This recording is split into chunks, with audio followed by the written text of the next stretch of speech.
Antes de começar, sejam todos muito bem-vindos. É a nossa quinta aula.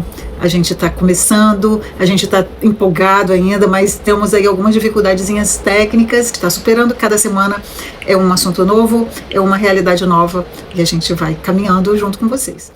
Meu nome é Lilian, eu sou arquiteta, sou mestre em engenharia civil, sou especialista em arquitetura de alto desempenho e quero compartilhar isso com vocês. Então, bora lá, porque a gente tem muita coisa para falar. Então, essa é a nossa quinta aula. Nosso tema é o custo de projetar sem critérios claros de responsabilidade, de desempenho e principalmente de expectativas, né? Então isso é importante porque a gente vai hoje, o nosso foco aqui, o nosso objetivo com essa aula é orientar vocês com relação ao que tem que estar sendo visto e pensado. A gente não pode negligenciar esses critérios e a gente tem que aprender a transformar, a decodificar a expectativa do cliente em requisitos, em critérios mensuráveis para que a gente possa entregar aquilo que realmente o nosso cliente está esperando.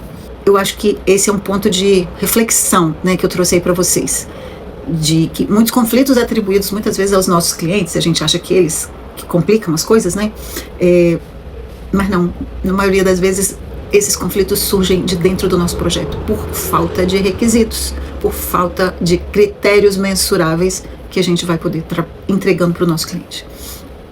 Mas hoje eu não quero falar sobre erro de projeto normal, como a gente já falou em outras aulas. Eu quero falar uma coisa que eu acho mais perigosa do que o erro. Eu quero falar sobre projetar sem deixar claro o que significa acertar. Isso é mais perigoso do que o erro em si, né? Se você não entender o que é acertar, o que é atender o requisito do cliente, isso vai voltar pra gente em algum momento, né? Porque tem uma diferença muito grande entre fazer um projeto bonito, fazer um projeto tecnicamente correto e fazer um projeto em que todos entendam ele claramente. E principalmente o nosso cliente precisa entender o projeto com clareza. E a gente tem que fazer algumas perguntas importantes, né? O que ele precisa entregar, né? Quais são as limitações que existem nesse projeto? Quem responde por cada decisão? E o que o cliente pode realmente esperar do resultado desse projeto? E quando essas coisas não aparecem, quando elas não estão claras, o custo vai aparecer. Vai aparecer às vezes na obra, às vezes depois da entrega e muitas vezes no relacionamento com o cliente. O nosso cliente a gente tem que ter sempre em mente que é o nosso ativo mais valioso, né? É ele que sustenta o nosso escritório. Sem nosso cliente a gente não é nada. O escritório não gira. Então a gente precisa de estar sempre nessa conexão direta com o cliente. Sempre buscar atender aquilo que ele precisa, aquilo que ele está nos pedindo. Só que muitas vezes ele não sabe verbalizar o que ele quer. E aí que entra o conteúdo dessa aula aqui, porque a gente precisa de decodificar isso. A gente tem que entender que entregar um projeto não significa concluir uma decisão. Enquanto tiver critérios não muito claros, a decisão continua aberta. E esse problema de deixar lacuna, ele nasce em 3 zonas de indefinição. O desempenho em si, que traduzindo é o que precisa funcionar, as responsabilidades, quem deve decidir e responder, e as expectativas, o que cada parte acredita que vai receber. E eu vou fazer uma pergunta para vocês. Quando vocês dizem que uma solução é boa, ela é boa com base em qual critério? Quem nunca apresentou um projeto especificando um material e perguntou ou afirmou, nossa, mas esse produto é muito bom? A gente precisa perguntar, ele é bom para quê, né? Para durar? Para não manchar? Para não escorregar? Para exigir pouca manutenção? Para ficar bonito? Qual foi o critério que está por trás desse bom? Então, uma palavra simples como bom, uma palavra de 3 letrinhas, ele pode abrir um leque enorme e a gente ficar com essas lacunas abertas. E estão escondendo aí critérios diferentes de escolha, né? E é aí que mora o nosso problema. O desempenho fica vago, a responsabilidade fica difusa e a expectativa implícita, e isso é igual a risco. Sem critério bom projeto, vira só uma opinião. A gente precisa de ter critérios mensuráveis para que o projeto responda, né, aquilo que o nosso cliente está precisando. E sem essa interface cliente, o projeto é nada. O projeto existe por conta dele, é para ele. Então tem que atender aquele cliente que está nos encomendando aquele serviço. Não adianta ser bom para todo mundo, nunca um projeto vai ser bom para todo mundo, tem que ser bom para aquele cliente. Tem que atender aos requisitos dele. E a gente tem que aprender a transformar esses requisitos em critérios. Sempre que a gente esbarrar em situações de conforto, segurança e durabilidade, a gente precisa de garantir a verificação desses documentos. Isso precisa de ter rastreabilidade, precisa de ter registros mais importantes do que em qualquer outra situação. E o desempenho precisa ser definido e verificável, né, no projeto. Primeiro, se ninguém definiu exatamente o desempenho esperado, não vai ficar claro quem vai responder por ele. E o cliente cria uma expectativa que nunca vai ser discutida tecnicamente, né? Separadamente, se a gente for analisar, cada um desses problemas por si só já pode gerar retrabalho. E quando os três aparecem juntos, temos um terreno extremamente fértil para um conflito futuro. Quando o cliente vê uma imagem, o projeto precisa garantir essa entrega, né? Então, o que ele vê precisa estar claro, ele precisa estar traduzido, né? Então, quando o cliente vê alguma coisa, uma forma, uma materialidade e uma estética, a gente, na verdade, precisa de estar entregando por trás disso, a gente precisa de entregar o que precisa de funcionar. Então, eu preciso garantir o uso, eu preciso garantir o desempenho e preciso garantir a manutenção. Se eu der um exemplo para vocês de uma janela e a minha construção, a minha casa, vamos falar de uma casa, eu tenho uma vista muito bonita, eu mostrar essa janela para o meu cliente, eu estou pensando, que composição bonita vai ficar. O cliente pode estar pensando, que maravilha, vou ter luz natural. Então a minha casa vai ser muito ventilada. Ou o cliente pode pensar assim, com esse vidro eu não vou ouvir o barulho do trânsito. Ou ele pode falar, com muita luz eu não vou precisar de acender, com muita luz natural eu não vou precisar de acender luz dentro de casa. Então, um elemento pode trazer 1000 expectativas diferentes. E a gente precisa tomar cuidado com isso, porque às vezes aquilo que eu pensei quando eu fiz uma escolha não é o que o meu cliente está esperando receber. Então, um exemplo de uma janela, a gente já teve diversas alternativas que podem passar pela cabeça do cliente. E é isso que a gente não pode deixar para trás, sem estar muito claro, porque o cliente nem sempre sabe verbalizar aquilo que ele está pensando. Um exemplo prático disso que a gente está falando é a ponte do Santiago Calatrava em Veneza. Quando ele escolheu o vidro como elemento importante nesse projeto, o conceito dele estava baseado nesse material, a gente tem que entender que por trás do vidro tem propriedades, né? A gente pode levar em consideração a estética. Quais foram os critérios que ele escolheu? Estética, transparência, segurança no uso. O que está envolvido nessa ponte? Essa ponte que a gente está mostrando, ela é uma ponte em arco que une a estação de trem de Veneza até a cidade. Então as pessoas chegam ali com mala, chegam famílias com carrinhos de bebê. E essa ponte, para vencer esse arco, o Calatrava não fez essa ponte como uma rampa. Ele botou degraus. Só que saindo da estação, as pessoas estão com bagagem, estão com mala pesada. Como é que você vence degraus? Na descida, a mala vai batendo rodinha em cada degrau. Mas na subida, você tem que erguer a mala para poder vencer degrau por degrau, né? E isso vira um transtorno. E quando um projeto não responde no uso, isso pode virar um problema funcional, né? Um problema econômico e um problema jurídico. E foi mais ou menos o que aconteceu, né? A prefeitura de Veneza estava cansada de pagar a indenização às pessoas porque elas escorregavam. Uma ponte de vidro numa cidade que chove, uma cidade que é extremamente úmida, e as pessoas escorregam e elas caem e se machucam. Muitas vezes algumas pessoas se machucaram com gravidade. E a prefeitura estava pagando indenizações e toma indenizações, e ela gastava muito com manutenção e acabou tendo que substituir os degraus que eram de vidro por pedra para poder superar isso daí. Mas a dificuldade do uso, do acesso por serem degraus, isso não acabou.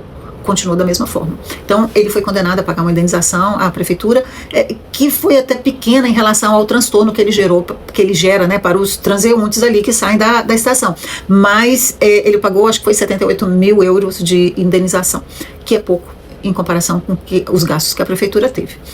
Dá pra gente ver nitidamente que as pessoas escorregam. Uma ponte toda de vidro é um negócio, assim, descabido, né? Então, essa glamorização da arquitetura, da forma, né, em detrimento da função, é uma coisa que a gente condena, porque função é o que vai definir o desempenho. Um edifício, para você avaliar, ou uma edificação, o que for, avaliar o desempenho dela, ela tem que estar em uso. O vidro era inadequado? Talvez essa nem seja a pergunta que a gente faria, né? A pergunta mais interessante é: qual desempenho? Qual era o critério de desempenho daquele piso? Porque quando eu transformo uma escolha estética em um elemento de circulação, surge um requisito de desempenho. Óbvio, né? Não basta perguntar qual material expressa melhor o meu conceito. Eu preciso perguntar qual desempenho esse material precisa entregar nas condições reais de utilização. Uma decisão, ela vai atravessar muitos agentes antes de chegar à obra, né? Ela precisa ser validada dentro do escritório. Quem validou essa ponte? Né? A gente tem o cliente, a gente tem o projetista, a gente tem o especialista, a gente tem a execução e a gente tem na ponta de tudo o usuário final. Nesse caso aqui, o usuário era quem estava saindo da estação de trem, né? A mala era o nosso usuário final aqui, que vai usar a ponte. Então, quando os limites não são registrados, a responsabilidade sempre vai retornar para o projetista. Ele precisa de entender o que eu estou entregando. E ele pode achar: eu achei que estava incluído. Eu pensei que você verificaria. Eu não sabia que eu precisava decidir sobre isso. Então, esse eu pensei, eu achei, eu não sabia, isso é falta de clareza, porque nós não soubemos tirar do nosso cliente. O nosso briefing não conseguiu extrair isso do nosso cliente, para esclarecer, para ficar claro sempre.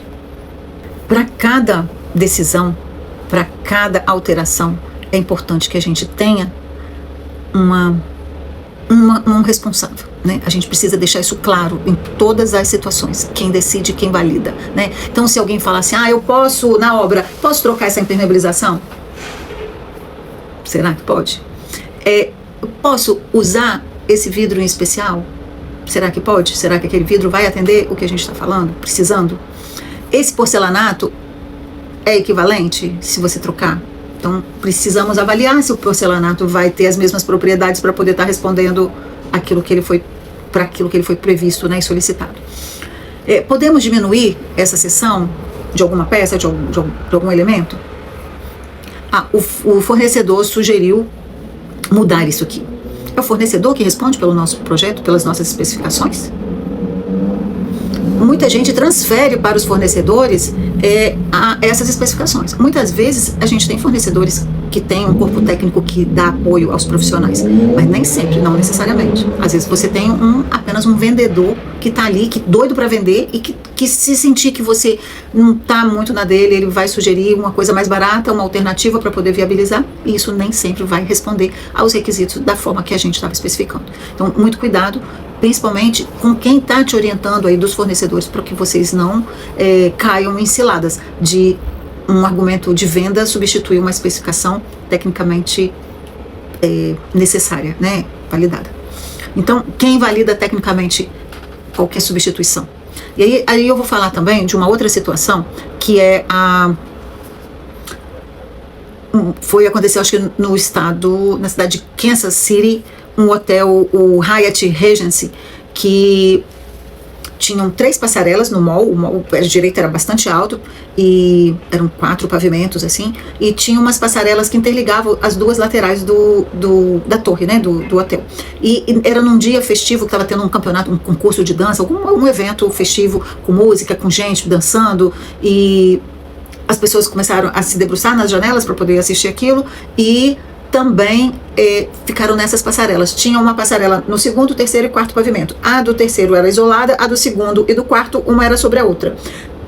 Alguém, durante a execução, teve a ideia de não travar a passarela do 2º pavimento na laje, e travou na passarela que estava logo acima, que era do 4º andar. Com isso, dobrou a carga da passarela do 4º andar, porque a do 2º ficou pendurada nela também. Além do peso que ela teria que suportar, ela tinha que suportar também o do 2º pavimento. Mas só que ela não foi calculada para isso. E durante esse evento, essa noite festiva, tinha muita gente em cima dessas passarelas, e elas romperam e caiu e massacrou algumas pessoas. São 140 pessoas que morreram. É no briefing que a gente consegue essa conexão com o cliente e tentar tirar dele as coisas que ele quer, que ele precisa, que ele deseja naquele projeto.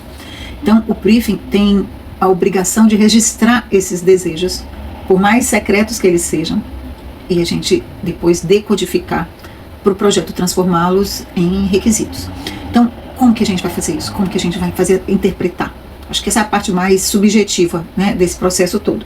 Então, o cliente tem um desejo que ele fala, né, que ele quer sossego quando ele chega em casa. Ele quer chegar em casa e encontrar uma casa que o abrace, uma casa que transmita a paz para ele. O que está por trás desse desejo? Tem uma expectativa de que ele chega em casa, ele quer encontrar um ambiente silencioso, um ambiente calmo.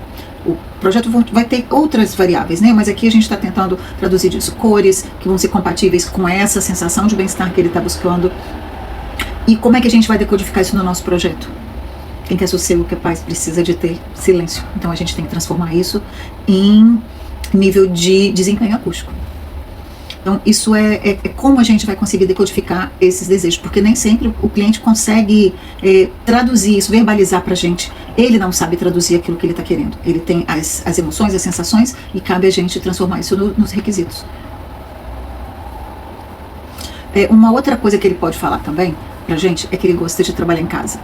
Ele tem home office e ele gosta de ficar em casa, ele gosta de ficar fazendo coisas em casa, leitura ou algum tipo de trabalho. O que a gente vai entender por trás desse desejo é a expectativa de que ele quer um ambiente confortável. Como que a gente vai transformar isso em requisito? Condições térmicas de uso. Ninguém que gosta de trabalhar quer trabalhar no calor, quer trabalhar num ambiente desconfortável. Então a gente precisa de proporcionar isso para o cliente, para que ele curta e tenha maior produtividade, se for o caso dele estar trabalhando, ou mesmo as coisas que ele gosta de fazer, que ele tenha o mínimo de conforto possível. Uma outra coisa também que a gente pode interpretar, então eu vou dar três deixas dessa para vocês. Ele pode falar pra gente durante a nossa conversa que ele é uma pessoa que tem uma vida muito agitada, muito atribulada, que ele trabalha muito, ele tem muito pouco tempo, então, como é que é a expectativa que está por trás disso, desse desejo, dessa forma de viver que ele tem? É que ele quer tudo muito prático, que não dependa de manutenção. Então, qual que vai ser o nosso requisito? Materiais e rotinas compatíveis com uma boa manutenibilidade que o projeto vai oferecer. Então isso é fundamental, a gente entender o que está por trás desses desejos, o que esses desejos representam em termos de expectativa e como a gente vai traduzir isso para um requisito. Se a gente não traduz, se a gente não consegue captar isso,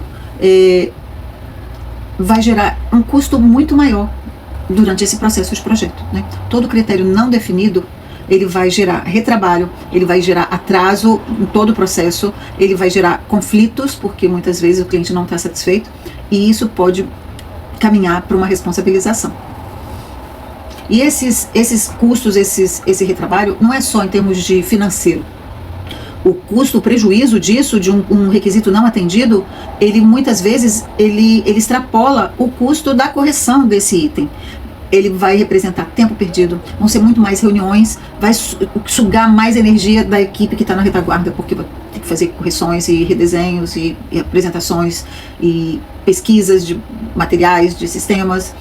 Vai tomar muito tempo, vai comprometer a sua autoridade perante aquele cliente e a durabilidade.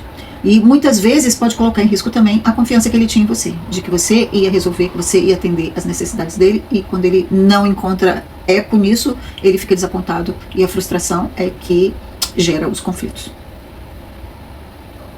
E aí agora a gente vai falar da virada de chave, como que a gente vai mudar isso tudo, vamos consolidar um pouquinho das coisas que a gente falou aqui ao longo dessa aula. Antes de desenhar, nós vamos fazer um acordo, né? Antes da gente desenhar alguma solução, estabeleça 3 pontos chaves que são importantes. Primeiro, defina, escreva o que precisa ser atendido. Depois, quem decide e quem responde. Depois, como a entrega vai ser avaliada, como que a pessoa que está recebendo, ela vai interpretar aquilo ali, ela vai fazer a avaliação dela. Então vamos inverter a ordem e vamos tentar escrever respostas para esses 3 pontos aqui que a gente definiu aqui no nosso acordo. A autoridade técnica do projetista, ela não nasce de uma imposição, né? Eu preciso que o meu cliente entenda aquilo que está acontecendo. Não é, especificou por quê? Porque eu quis. Não, eu especifiquei por isso. Eu me baseei nesse critério. Eu estou atendendo esse requisito, e eu vou mostrar para ele tecnicamente que aquilo está de fato atendendo esses requisitos que a gente identificou para aquele projeto. né? Então, eu preciso tornar claro isso. E às vezes, quando o cliente pede, ele pede, mas ele só deve aprovar, a gente tem que cobrar isso do nosso cliente, ele só deve aprovar na medida que ele entender os critérios, os limites e as consequências daquela decisão. Então, cabe a nós orientá-lo para que a decisão dele seja a mais consciente possível, para que isso depois não seja questionado. E perceber, o profissional percebe se o cliente está realmente entendendo ou se ele está, né, fingindo que está. Não é fingindo, né? Às vezes ele fica até constrangido de dizer que não entendeu. Cabe a gente entender também se ele está, captar isso dele e traduzir melhor de uma forma que ele vai entender. Projetar com critérios claros é proteger o desempenho da arquitetura, a decisão do cliente e a responsabilidade do profissional que está projetando. Então, isso a gente não pode esquecer nunca. Esses critérios todos vão ser úteis de alguma forma, em algum momento a gente vai precisar deles. E para fechar, eu achei que esconde uma expectativa que não foi alinhada com o cliente. Isso vai deixar a gente cada vez mais vulnerável. Então, a gente vai ficar por aqui hoje. Eu agradeço muito quem ficou até agora no final comigo e espero vocês quarta-feira que vem na próxima aula. Obrigada, boa noite. E não esqueçam de preencher a avaliação, não esqueçam de seguir o canal, não esqueçam de deixar o like. Obrigada, até quarta-feira que vem.